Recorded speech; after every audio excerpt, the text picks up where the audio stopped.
Semua orang kena buka model ni dan pilih yang 01 ataupun O1, O3 mini ataupun O3 mini high. Tak korang ada masalah pakai ChatGPT tapi kiraan salah. Sebenarnya dia jadi macam ni sebab korang pakai model ChatGPT 4o. Model ini bukan untuk matematik, bukan untuk kiraan. Dia adalah large language model ataupun dia adalah model bahasa yang besar.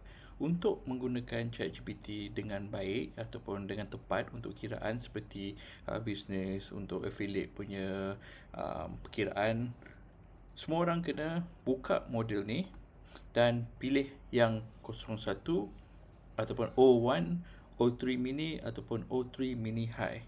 Ini adalah model-model reasoning yang boleh buat kiraan yang tepat. Kalau korang tak pasti pun, korang suruh dia boleh buat kiraan semula dan suruh dia tunjuk jalan kerja.